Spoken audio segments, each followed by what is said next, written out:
o'clock, and I'm typically a person who has to start on time so that we can end on time. Well, it's so great to see so many of you here. My name is Sharon Parker, and I'm the mayor of Beaufort. We also are recording this, and for those that are tuning in, welcome to your hurricane preparedness talk. Being prepared is very important. We're going to be able to get some information from an expert that's going to be able to help us how to get prepared. So before I introduce Mr. Hayden, who is with the National Weather Service, he is a seasoned meteorologist with extensive hurricane preparedness information that he's going to be sharing with us. No two hurricanes are the same, so we're going to need to be prepared as best as possible in order to protect our lives, which is most important, and our homes, our families, and our pets, not always in just in that order. So before we hear from Mr. Hayden, I want to emphasize the importance of being prepared and staying informed. The town of Beaufort has done an excellent job as far as getting information out to our citizens. Those who may not live within our area can always check our website for updates. And we still have updates and information about hurricane year-round. So getting prepared, not just with the months that start with R, you can get prepared sooner versus later. I work in healthcare, so I always encourage people to make sure your prescriptions are taken care of, and all those important things are taken care of well in advance, because a lot of people are going to be out there doing the same thing. So staying ahead of that curve, making sure you stay healthy during these hurricanes are important. So without further ado, Mr. Eric Hayden is going to take over and provide us with some great information. I want to thank you for being here in the town of Beaufort. Welcome once again. Thank you very much for having us today. We appreciate the venue. This is just an awesome opportunity to talk about hurricane awareness. We're going to talk about a few things specific to Beaufort, but a lot of this could be for anywhere across Eastern North Carolina. So I'd like to start off the crowd a little bit with how long you've been here. So raise your hand if you've been here longer than 5 years. So we've got some experience in the room, and we have folks that are new to the community. For those that have been here for a long time, feel free to share your stories. When we talk about what you have in your hurricane kit, what you would do different, speak up. You have experience in our area and you know what to do. For those that are new to the area, I appreciate you joining us so that we can make sure that we can go over some of the hurricane preparedness tips. The presentation that we're going to talk about, do one thing now to get prepared, focus on the impacts of the storm, water is what kills people, and never ever focus on just the category of the storm. There's a lot of misinformation. People focus on landfall, landfall, landfall, and what is the category of the storm. If you were not aware, the hurricane outlook this year is for an above normal year, an 85% chance that we're going to have an above normal year. Usually, I say don't focus on this forecast too much, because we should be prepared every year, no matter what this says. If it says we're not going to have much of a year, it only takes one storm, we should be preparing no matter what. But for a meteorologist to say an 85% chance above normal, that's very confident it's going to be a busy year. So this is a year we're waving our hands, stomping our feet. This is a year you really should be preparing. One of the single best resources you can have, besides the town website and town information, is your local National Weather Service office. I fall under the Department of Commerce and NOAA, big government agency, offices in Maine, Hawaii, Alaska, and Newport, North Carolina. So you have an office down the road from you as you head out toward New Bern on Highway 70. That's our location. If you see the giant soccer ball on the left, that's the Doppler radar. So if you just remember weather.gov, that's all you need to remember for your resource. If you just remember weather.gov, click on Eastern North Carolina, and you'll get the local page. I say that because you can have hurricane information, the local forecast, preparedness information, one-stop shop, anything the Hurricane Center says is on our local website. We are all together. We love jokes and weather, so if it's the weather you love, it's weather.gov. So that's all you have to remember. But jokes aside, you've already paid for it. It's your tax money at work. Please use your local resources for official sources of information. One of the things we have on our website that is also on the Hurricane Center website is this. This is something you should be looking at each day as you wake up or before you go to sleep. Don't need to spend more than 30 seconds on it. It's the Tropical Weather Outlook. It's updated 4 times a day. It will show you, do we have anything to be worried about in the next 7 days? So a week ago, there was a lot of things that we were watching out in the ocean. Beryl at the time, and we were watching other disturbances that could have formed. So this is nothing to panic about. It's just something, hey, 30 seconds in the morning, is it going to be busy or not? This is something the local news uses as well, and the Weather Channel. So you'll see it on different avenues as well. And those little QR codes in the upper right, if you just scan that with your phone, you can bookmark it on your phone, and I can show you how to do that after the talk if you have any trouble. In addition, another good thing to look at is the forecast cone. Raise your hand if you've seen this before or you're vaguely familiar. It's probably the single most used graphic from hurricanes. You know, where is it going to go? But probably one of the most misunderstood. It shows you where we think the most probable path of the center of the storm will go. It's written very similar to what a lawyer would say. Probable path where the center will go. It is only showing where the center will go. It doesn't show who will be impacted and who won't. It doesn't show how big the hurricane will be, how many days it sits over you, if we're going to get 30 inches of rain. It just shows you where we think the center of the storm will go. Hurricane's not a dot on a map. Those have lived here for a long time. Florence did not make landfall in our area. It was down in Wilmington, but were we impacted? Yes. So this is important. Pay attention to it, but it's not an in or out thing. If you're near it, you should be paying attention. So if it's anywhere from Florida up through Delaware, we should be paying attention to it. As Florence got closer, that cone will get more narrow because we're more confident. One day out, we know where it's going to hit. We were not actually in the cone prior to landfall. So kind of reinforce that. It has utility, but only to show you where the storm may go, the center itself, not the whole thing. Other resources on the website, when should I, if I'm going to evacuate, when should I evacuate by? When should I board things up? We have time of arrival winds. When are the winds going to pick up? Most likely in a worst case scenario. We also have some storm surge graphics on the website. You're not going to have to go looking for this information. It's going to be on the local news. It's going to be on the Weather Channel. It's going to be on our website. You're not going to have a problem with accessing information. Your job is to follow official, consistent forms of information and then make a decision for your family. There's going to be plenty of stuff out there. Just want you to focus on the good stuff that's very, very consistent. One way you can do that is social media. NWS for National Weather Service, Morehead City. We're all over the place. If you want to see exactly what we're briefing the mayors on, public officials, first responders, schools, go to our YouTube channel, that recording from Florence. Go look back at what we were telling the community. It's not a 30-second soundbite on social media, but it might be a 5 or 10-minute video, exactly what we think is going to happen. You're paying for that information, go check it out. And one quick word on social media, you can help the community by sharing things the town is doing or things that the local weather service office is doing. By you sharing good information, you're helping your neighbors. Doesn't help your neighbor to share something 2 weeks out on a storm that could happen. There's a lot of coulda storms that never happen. We don't need to waste our energy on focusing on things to worry ourselves. Focus on consistent stuff. If something's going to happen, you're going to know about it. Follow the local sources of information as a good first step. We're here today to talk about preparedness. On our website is a good one-stop shop, again, for resources. The town will reinforce things you should have. There's checklists out there.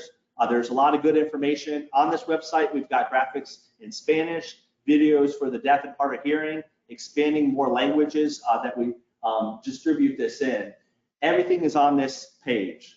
Planning now is key. Storms are stressful. If you go out to the store today and get your items on a hot and humid day and no stresses, you're going to make really good decisions. If you wait until 3 or 4 days out and you're panicking, you're not sure what to do with your family, should you leave or should you not, you get to the store and the water's out, there is no more water, the canned goods are low, you're not going to make the best decisions. So the key is planning now, preparing now when you're not as stressed. It's really a 3-step process. First step is today, attending forums like this if you're new, or we have experienced folks in the room. That shows you how important it is. They've been through it and they're still here today learning. They continue to learn. So what is your vulnerability? Do you live in a low-lying area? Are you by the waterfront? Are you in an area that floods? Are you only a few feet above sea level? What is your vulnerability in your home? It's not just a weather thing. Do you have elderly parents in your home? I grew up in Baltimore. My plan A for storms leaving was send my family up to Baltimore. Well, my family now lives down by me as they get older so I can help them. So my vulnerability has increased because now I have 2 households, 3 teenagers and older parents to think about where they're going to go. So your vulnerability is not just weather, it's who is in your house. If I lose electricity, it's uncomfortable. It's not life-threatening. I'm not on oxygen. I'm not reliant on electricity for my health needs. So think about your vulnerability. A lot of people talk about storms and staying. It's not just, are you okay at your house? It's not having people being able to get to you to help you like they normally would because of the storm. So what is your vulnerability? Now that you know that, step 2 is kit, having a hurricane kit. Chief Ray is going to talk more about this, things to have in your kit. Bottom line, bare bones, at least 3 days, food, water, medicine, anything you need. That's the floor. That's bare minimum, have at least that. If you can stretch it out to a week, that would be better. And I know it could be difficult to stretch that out, so Chief Ray has always given this tip. Get a few items this weekend. Next week, get a few more. You don't have to all get it in one shot. Since you're planning, we're doing this in July, we still have some time to spread this out. So anything you would need, cash on hand, medicine for your children, your pets, parents, anything you would need, not having to go to the store. For new folks, the reason is you can't just go to the store 2 or 3 days after a storm. Could be a week. Maybe the store is open, but now they have to restock because they haven't had refrigeration. So it's not a snap of your fingers. You don't just get back to normal right away. So you need to be able to be on your own. At least 3 days. If you could do a week, that would be preferred. Last step, what's your vulnerability? Have your hurricane kit, have a plan to evacuate. Even if you've never, ever left. I'm not leaving, I can't leave, I've made it through all the storms, I'm never gonna leave. Even if you say that, at least have a plan. It's much easier to plan it out now prior to the storm. What hotel would I go to? What family member would I go to than it would be in the, as the storm is approaching. Think about the family that visits us. We live in an awesome area. Go visit them. It's much more comfortable in a relative's house than it is in a shelter. A lot of people ask about sheltering, and that's not really the Weather Service lane to tell you to evacuate or what shelter to go to. But through doing all these talks, I'm learning too from public officials in the town. I'm just a meteorologist. I know weather. I don't know everything. You are much more comfortable in a hotel or a family member's house than you are in a shelter. Shelter is a safe place, but it's not the Hilton, it's not the Marriott, it's a cot, it's a place to be safe. So if you can plan it out now to be somewhere else, that would be preferable. So why do we emphasize this? Why do we have people in the audience that are here? They've been through it, they know all this, they know how many storms we get. We are the most frequently impacted stretch of coastline. We should lock the doors, we don't want anybody leaving the area. I'm just teasing. But look where we live. Look how nice it is today. It's humid, it's hot. This is Eastern North Carolina. We live in an awesome area. Our responsibility, however, is to prepare each and every year because we do get a lot of storms. That's the cost of living in a really nice area. Handful of times this year, maybe every couple years, we might get a storm and we need to be prepared. For those that don't have a lot of experience, you'll hear people refer to these storms. I like to show the names because they mean something with a lot of us in the audience. So I was doing some research. 1879 storm had winds potentially in the form of a Category 4, well over 100 miles per hour, where we are here in Beaufort. So a lot of storms, a lot of history. No 2 storms are alike. Just because we've had a Hazel and a Florence and you were okay, doesn't mean the next one won't be as bad. So no 2 storms are alike. We have had a lot of history in our area because of that proximity to the water. If you're wondering, our peak of hurricane season is not until September 10th. So we will be doing these talks in July and August and September and October. We don't even peak until the water gets its warmest, about September 10th. So when the kids go back to school and it's after Labor Day, don't think, oh, we're through it. We are just around halfway. So please keep that in mind. This graphic emphasizes this. We've had storms as early as May, and we've had storms into the months of October, Matthew and Sandy. Long season.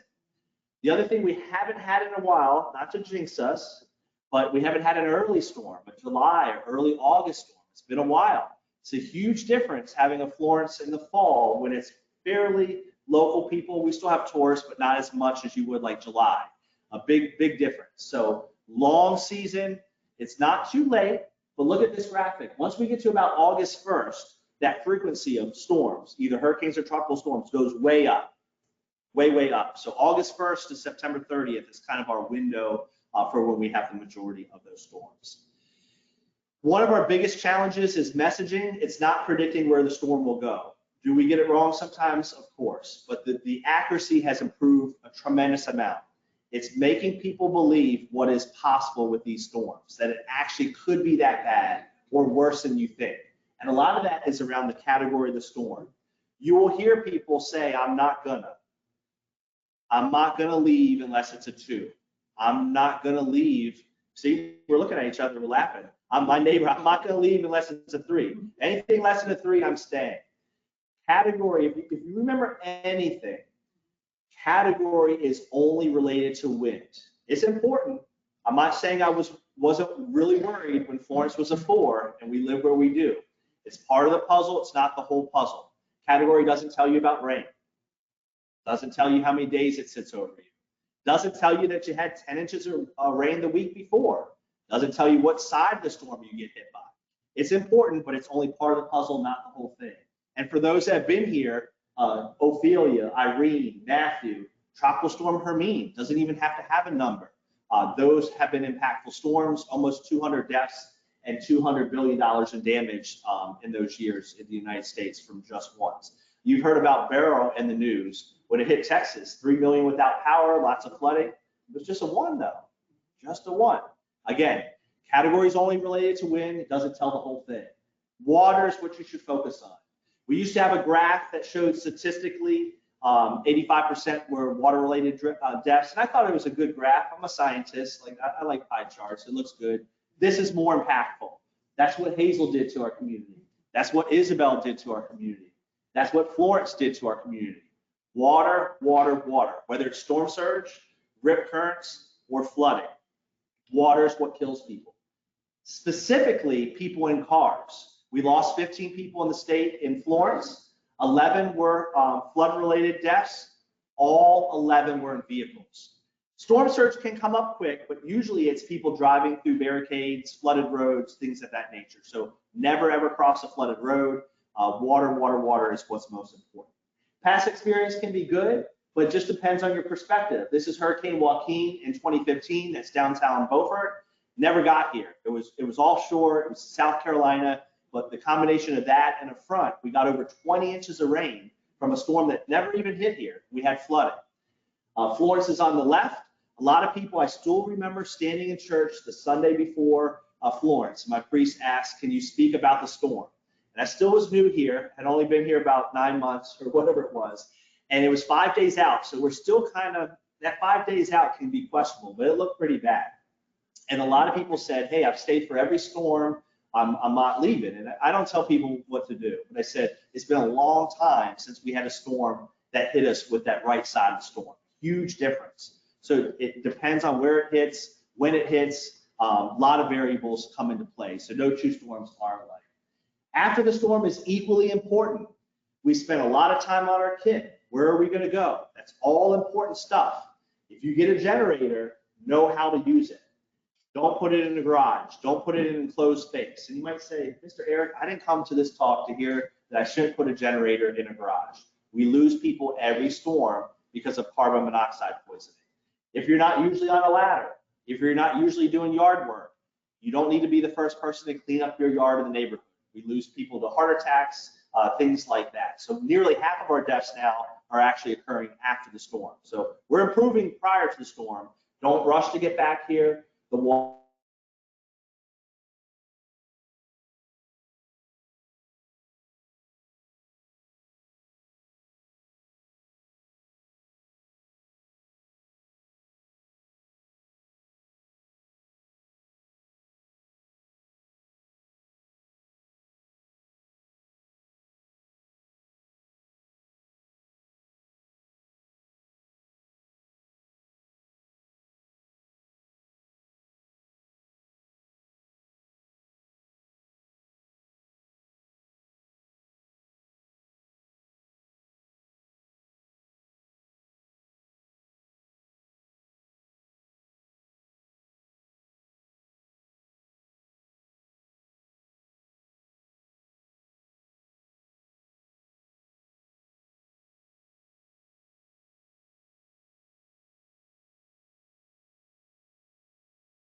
This is kind of down east in Beaufort, downtown, just to show you much of down east Carteret is vulnerable. Anywhere in yellow is greater than 3 feet of storm surge. Chief Ray is going to show you a much cooler video that I have. All I can do is stop my feet and say in low-lying areas by the water that are normally dry, that would be 3, 6, 9 feet of water above where you stand. Does not take into account wave action on top of it. So point of that is much of down east Carteret is vulnerable. And then specifically in Beaufort, you'll see much of the town is as well. I know this is hard to see, but if you look right along the waterway, Front Street, that area, that would be greater than 9 feet of storm surge. And we've had values like that with that storm in the 1800s I mentioned. There's estimates of 8 feet of surge in Beaufort. So it's happened before, it will happen again. Not a lot of high spots, but kind of where we are. And Chief Ray was talking to me. I love hearing about the history. So if anybody wants to educate me more, was talking about Pine Street. We do have some higher elevations here. That's those blue areas, but everywhere else, 3 to as much as 9 feet of surge. So we are in a low-lying area most of the town. Most of the town is, and again, Cat 3 is, that's a reasonable worst case. It will happen. It's just a matter of when. So storm surge is one threat. Anytime you get a lot of rain, you can have flash flooding. Category is not related to rainfall. Florence was a 1 because of wind. We got 20 to 30 inches of rain. You don't have to be a meteorologist to know it could be a January day. And if you get 20 to 30 inches of rain, you're going to have a problem. It doesn't have to have a hurricane name with it. So anytime you get heavy rain, you're going to have some problems. This is an example to highlight why flood-related deaths are so common. Water is extremely powerful. Only takes about 1.5 feet of water to carry you away. We don't get a lot of flowing water here. The difference would be storm surge, but we're very flat, but we can sometimes, especially just inland. We're not talking Boone or Asheville, but if you just drive inland, once you live down here long enough, you'll realize what a hill is, because you just drive a little bit inland and you're like, wow, you know, I guess I really do live in a flat area. When you get just a little bit of terrain, you can get flash flooding like that. You don't realize if how deep the water is or if the road exists. So you might say, of course I wouldn't drive through that. If you're driving at night, you may not realize it's that deep or the road even exists. So turn around, don't drown. Most flood deaths are in vehicles. It's not that it comes up and it surprises you. It's people going in vulnerable locations. We do get river flooding, not necessarily where we are, but as you come back to the area, if you go by, in Kinston, Highway 70, that will be closed. Since we're at the end of the river system, it can take a couple days to come up and they remain elevated for many, many weeks. Usually not closed for weeks, but we do get river flooding inland. So if you choose to evacuate, be careful coming back. The way you left is probably not going to be the way you come back. A lot of our roads inland are closed. Respect those signs. Don't be in a rush. Don't be in a hurry. It'll still be here. We would rather replace things than you. So just take your time coming back.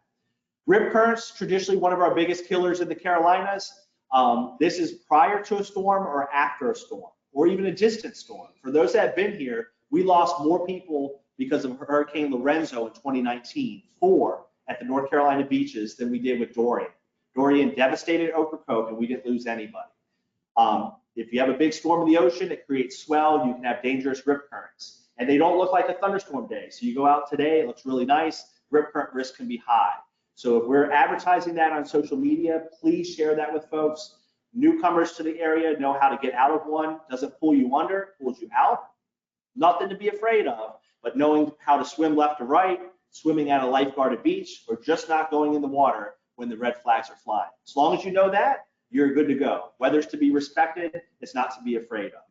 Second to last is wind. We put this near the bottom because statistically, this will damage your house. This will knock down trees, but less than 10% of deaths come because of wind. This is Hurricane Arthur. We also show you this because this was July 2014, very compact, small Category 2 storm. For most of our area, really was not a big deal. But from where we stand east through the Outer Banks, it was a bigger deal. Hurricane Irene, 3 years prior, bigger deal. But it was only a 1, but it was larger and much smaller. So just re-emphasizing it's not all about a category. The other point of emphasis with this, just a small shift left or right, we would have had stronger winds over more of our area if that shifted at the end. So that's something to remember. As we wrap things up, tornadoes are another thing we can get. This is Bogue Inlet Pier in Emerald Isle. If you choose to stay, it's just a tropical storm, it's a minimal hurricane, that's fine. Make sure your phone is charged up, it's not turned on do not disturb, you have a NOAA weather radio with a battery backup, you're watching the local news. Unlikely you're at a restaurant or you're out shopping, but if you get those tornado warnings, you just need to seek shelter as quickly as possible. Because we pretty much every storm we do get tornadoes. Most of the area in Dorian was not a big deal, except if you were in Ocracoke, but Emerald Isle was a big deal with that tornado. So what can you do now, especially for the new folks? It seems overwhelming. There's a lot. There's a lot we have zero control over, but you do have control over going out to the store tonight or this weekend. Just start and get your water. I was just at the store, plenty of bottled water. People tease us for getting the forecast wrong. I can guarantee you, if we get a storm, we will run out of those things. It's going to happen. So you have control over that. You have control over sharing it with neighbors that can attend. You have control sharing this information. The town is recording this. So you have a lot of control over that. Mention we live in a really, really nice area. It's our responsibility to take this serious each and every year. We'll hope it doesn't happen. We'll enjoy the nice weather that we have today, and then we'll move on to next year. My email address is there if you ever want a presentation like this. I was talking to one of the ladies earlier that got here. We do these at churches. We do these wherever we can, where we can get in front of people. The more we can educate the public, the safer we'll be. You're your biggest ally in terms of safety, so we want to really get this information out there as best we can. So now I'm going to turn it over to the town. They're going to kind of talk about town-specific stuff. And we bring some superstars here because we have hands-on stuff, we have cool videos. So I was kind of the vegetables of the talk, and now we have the dessert coming up. And real quickly, a shameless plug while Chief Ray comes up here. I usually do not have a beard, but my family talked me into doing a play. So we're in Fiddler on the Roof. You will see it. I'm serious. I haven't done anything since 5th grade. So this will be around town. It's Elysian Players. It's behind the Waffle House in Morehead City. Last 2 weekends of this month and the 1st in August. So usually I don't look this crazy. That's why.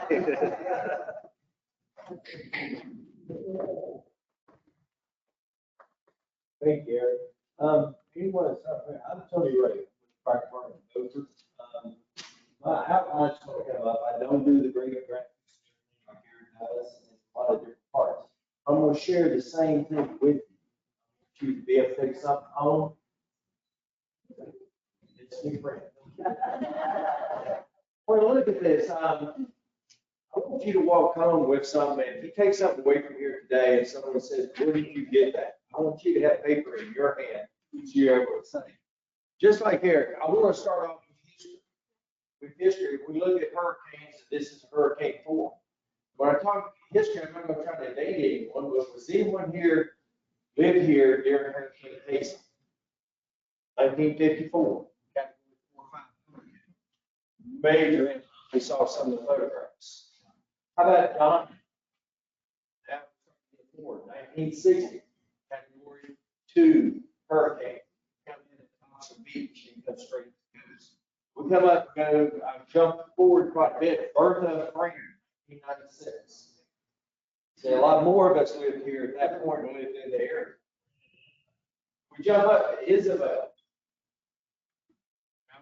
2012, 2013, 14.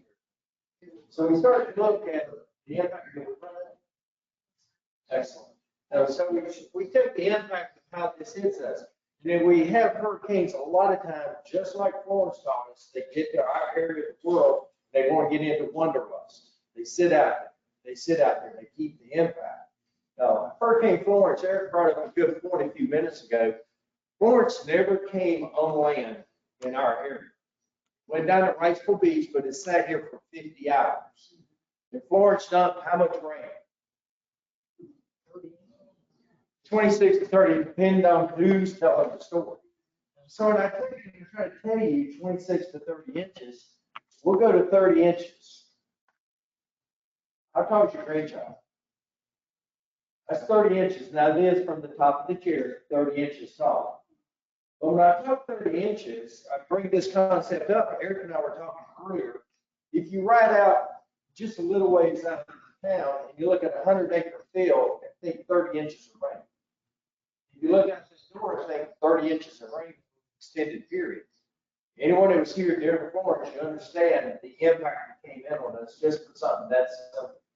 And so Florence, Dorian, year after, we had Dorian coming. Dorian was a very fast-moving storm where Florence sat on us for 50 hours.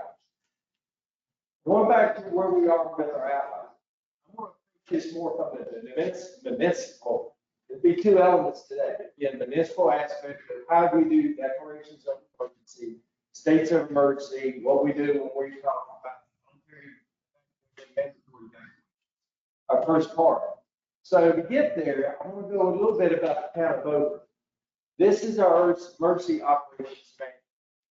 This manual was produced, Rachel, you get Rachel credit, with Chief Paul credit. It took a group of us to work to come up. We didn't call this the hurricane. It used to be the hurricane preparedness, hurricane response, or hurricane reentry. But we took it to the emergency operations plan for the town of Beaufort. Primarily addresses how the town staff, how the town personnel, how the town will approach a hurricane. Is most of what our base is. But Eric keeps talking about hurricanes and talking about don't focus on the category. One of the big ones off that category, we're trying to be prepared also if we have our tornado. Tornadoes are a problem. So we're trying to address how we want to operate as a town. You don't focus on category. If I look across the street and I see a bear coming this way, I kind of go back in my head and think, okay, brown bear run up a tree, black bear run down the hill. It's a what's coming at us. It's a bear. So when we talk about hurricanes, hurricanes don't sneak up on us most of the time. So we talk about people being prepared for hurricanes. If they don't sneak up on us, if we go back and look historically again and look, the 5 Category 5 hurricanes that have struck the United States coast, 3 days earlier were barely a tropical storm. So you went from less than 72 miles an hour straight up to 50 plus. That quick. How prepared? We've developed our preparedness manual where we go back, we look 3-4 days back, 3 days back, 2 days back. You get in that last 24 hours, I hope you made a plan. I hope you made a plan. We look at evacuation as declared states of emergency. There's two elements that you see on here. Number one, we're talking about public use and guidance. We're trying to get information out to you. We're trying to get the information out that we go into our plan. We started a couple of months ago as a town staff, a key staff for the department heads, looking at our individual departments, taking inventory. So when I talk about preparedness, I mean you videoed your house, taking photographs of your house. So when you talk to your insurance agent, at least you have something to back up with in July. So we talk about preparedness. So this is where we go with it. We're watching the storm, the path, the strength, the speed, and the time. Which side of the storm are we on? We've brought it several times about it's not a direct hit. What's the difference in this? We're being on the west side of the storm, the east side of that storm. If you think about it, throughout the school, if you're a direct hit, you're going to get pretty much every direction on the compass. We talk about where are they strongest? How's it doing? Is a large storm, small storm, or very compact? This storm that just went through, Hurricane Beryl went up to 4 or 5. It was out in the ocean and getting good strength. We've watched it for days and days, well, for weeks now. Watched Beryl come and produce. Beryl was a very tight hurricane. It came through Jamaica, then it took a turn, and we were just starting to look at it a week ago, anticipating the turn that it took. Initially, it was going straight through Mexico. It took a turn at Galveston, Texas, right now. I can tell you what category 1 hurricane was. And now it's still moving right on to a high. So which side of the storm? Wind speed. Wind speed.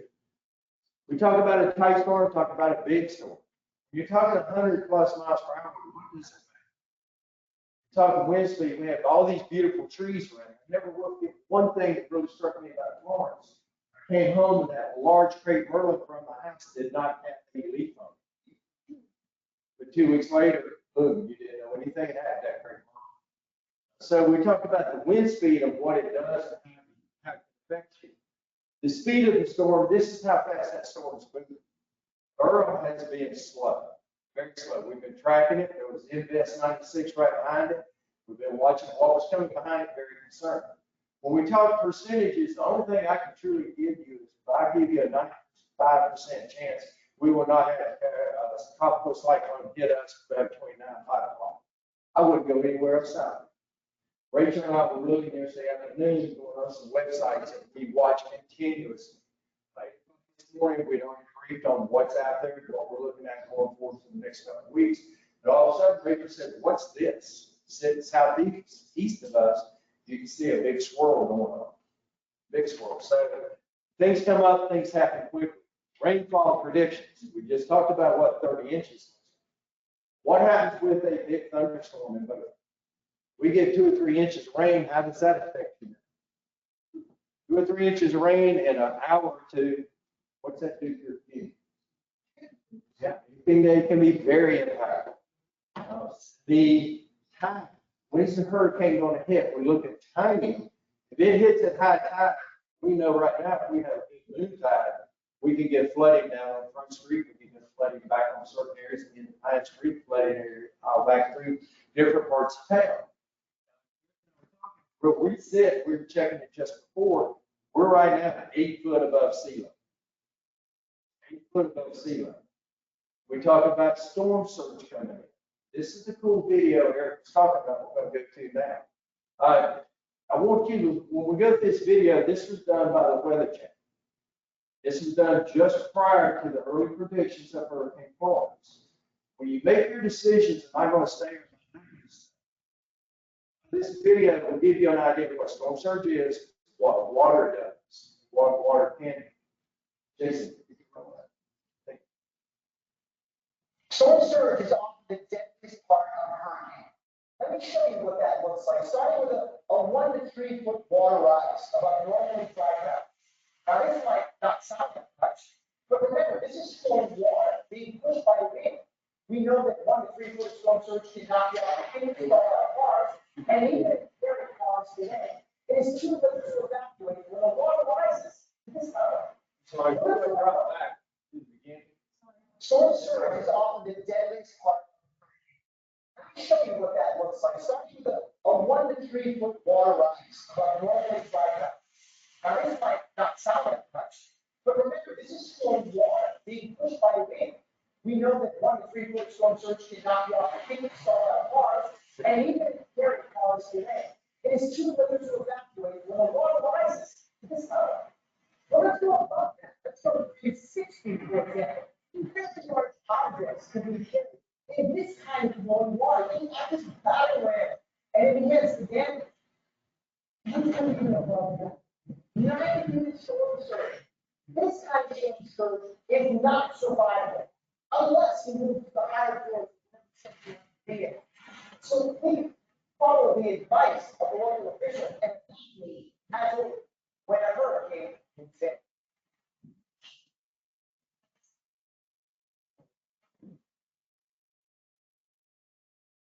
This was produced by the National Weather Service. The Weather Channel. There was a beginning intro on that. As I said, this was done just before Hurricane Florence. On the inside, on the very beginning of the original video, it shows Morehead City, Beaufort. It shows the predicted storm surge. Anyone here from Newport? Did you tell me, were you here during Florence? That 9 foot look familiar in Newport? Yes. The rescue efforts, that was prior to me being with the town of Beaufort. The rescue efforts, and I talked to the crews that went to Beaufort, pulling people out of houses, were bringing people, animals, everything, and trying to bring them back. They would talk about the boat props being hit the top of chain link fences, hitting the top of signs. So the 9 foot storm surge, when you go making ideas and go making decisions, am I going to stay? Am I going to stay? Back on the evacuation orders, we have 2 elements that we look at. Well, number 1 is for you, make decisions on what you're going to do.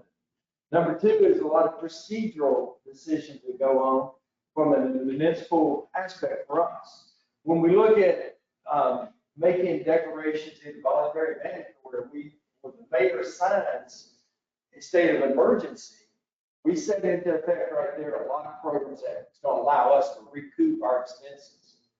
When those big dump trucks run through here and pick up all that stuff in front of your house, haul it out and do what they do with it, when they get all that trash picked up, all those limbs picked up and everything where it belongs, they're expecting a check then. You don't tell them that when FEMA reimburses us 3 and 4 years later. So a lot of this is procedural for us when we go through states of emergency. If we declare a state of emergency, it's really time for you to pay attention. I hope you're listening to that on your radio going west. Voluntary mandatory evacuation orders. Voluntary orders are informational, it's best guidance for you. We issue a voluntary evacuation order. No one's coming to your house to make you leave. But it's then when you need us. A lot of the paper over here is know your son. Make early plans for evacuation. Can I get this type of presentation 4 years ago? I made a comment. I want you to go. Is anyone here medically, or is anyone living in your house when it's medically? In Florence, we had 5 days without electricity. A lot of people on oxygen machines, a lot of people whose medication need to be cooled or kept cool, but for 5 days, we can do it. Maybe you don't even have it. You're going to get internet. You know, we might be able to do it without power for 5 days. It's kind of fun camping. How much fun is it sleeping in an 85-degree house? It's not good. It's not. And we're very lucky, the majority of us live in the town of Beaufort. We're on the water and sewer system for the town of Beaufort. So normalcy is a really good thing as long as I have running water, and most importantly, flushing toilets. How long are you going to be comfortable without flushing toilets? That's another big one I'll go to right there. So when we start making decisions, am I going to say? I made a comment, someone told me, so I don't know anybody. I would go down and make a friend. Go down and make a friend. Now is when you think that direction. I come down and pay close attention to trusted news sources. Is the internet always the best trusted news source? You know, because you're going to get, if I get on social media and it's like, we've never left. My grandfather never left. I never. But if I told you it's a category 3 company or category 4 or 5, did your grandfather really know these? Yeah, we call ourselves educated generation, right? So does that change if I tell you there's a category 3 company? You went and had that generator put in the house, right? Are you prepared for all that? So these are good adult situations that we want you to think of. Now we take it and go to a mandatory evacuation order. Chief Paul sitting back there at the police department, Chief for that. Him and I talked about this yesterday, getting these ideas out there. We are not going to come, we cannot legally make you come leave your house. The police department cannot legally come make you leave your house. But when we declare a mandatory evacuation, you need to understand a few things first. A lot of things drawn up in here. There's a big section in here on statute of law. Or kind of statute of law, how you declare emergencies, how you declare different things. I'm duly bound with the group of firefighters I have, chief with a group of police officers and staff. I'm legally bound to look after them. So we've established criteria. When we make a mandatory evacuation order, it's time for you to understand we hit certain wind speeds. We hit certain extreme weather conditions, we're more likely not coming out. We're more likely not coming out. We need to be there when the storm passes so we can come out. So we get wind speeds and we get wind gusts and we start hitting certain numbers, we're sitting. We will go, what we'll do is what we call static calls. We initiate the emergency operations center. We'll start taking calls all through the day or night. We'll write them down. As soon as we think we can make a move, we'll go for that. So if we make an mandatory evacuation order, you cannot be told to leave your property. But by now, you made good decisions. We tried to look at storm surge. We looked at our best guesses. And so we go into that mode. Mariana Hollis, the statement at the bottom, government cannot do it all, citizens must be resourceful and creative. This is from 2019 and a wrap-up I did with the town. This is our commissioner at that time, Mariana Hollis, made this comment. That is so impactful. We're going to do everything we possibly can. We're going to make notifications. We're going to do all the states of emergency. We're going to do everything we can to help you. At some point, we've got to protect ourselves. Because if category 3 comes, 4 comes, 5 comes, there's going to be a group of us here. That's what we're supposed to do. Because when it's all good, when the storm passes, it looks like Hurricane Hazel, the storm passes, where are you going? Every community has 3 things. It has churches, it has fire stations, and it has every community. So when the storm passes, where are you going? Where will the county have their emergency location for people to, for shelter? Okay, when they stand up the shelters, they stand up the shelters, Beaufort, if they can. Understand when we look at storm surge, we look at a lot of things. They're looking at a sheltering in one of the either Beaufort Elementary or junior high. That's not totally set up yet.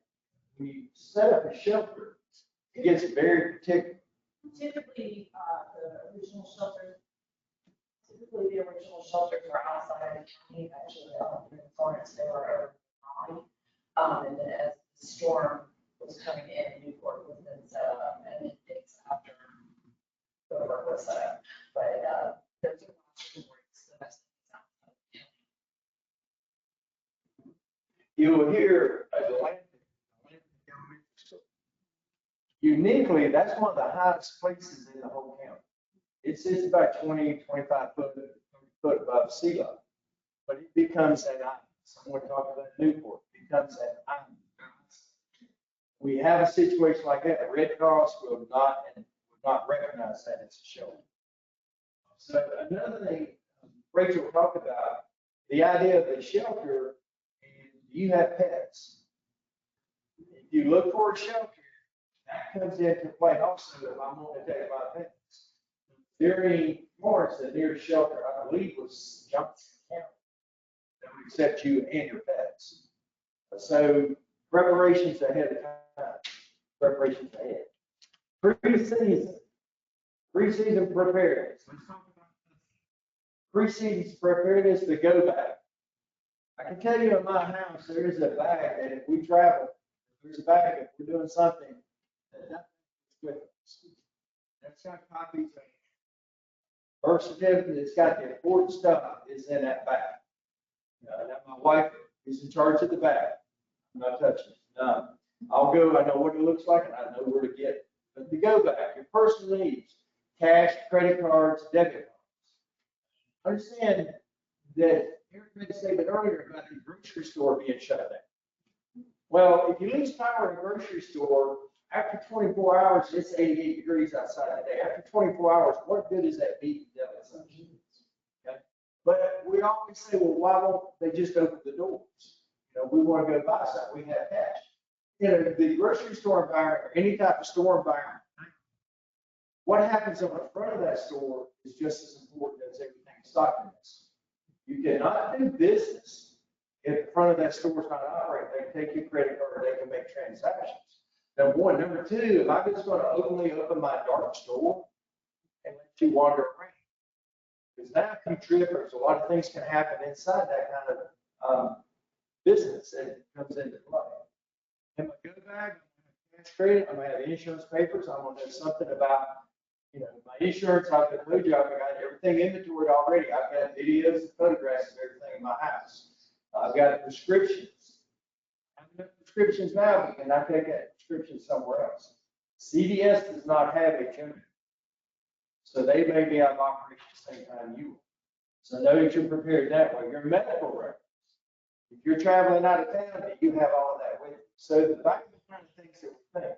There's a couple papers over here from the insurance company that talks about other things that you really want to have with you as you start to leave town. How many times have you heard personal survival kit? You have one prepared? Really?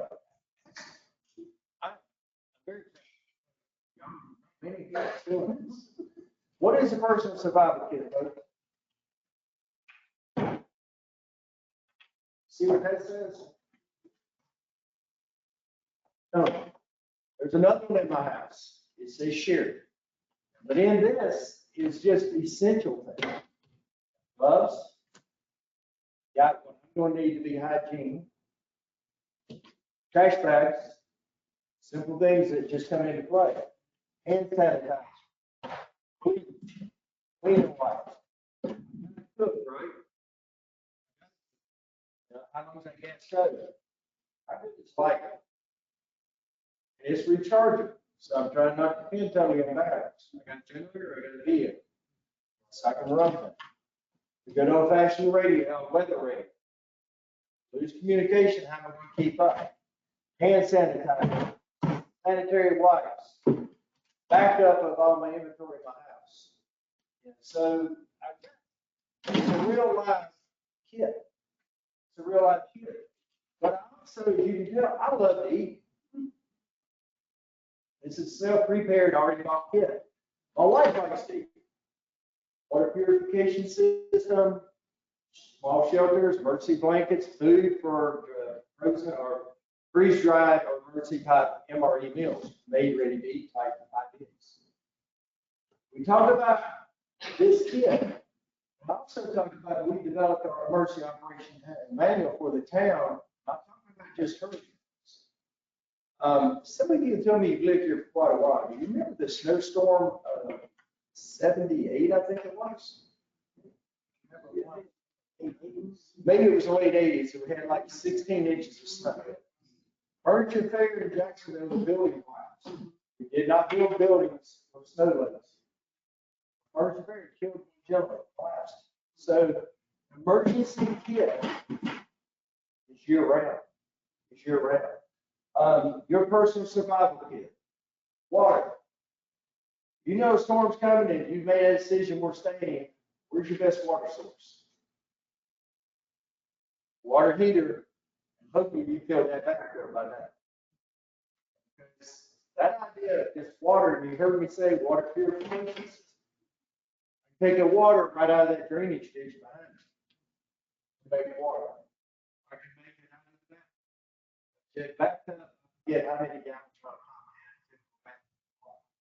But you're looking at 1 gallon of water to drink. That's not to clean, that's not to do anything. 1 gallon of water per person. As I said, this box says Tony, the other box says Sherry. That's my wife. So I need that for each one.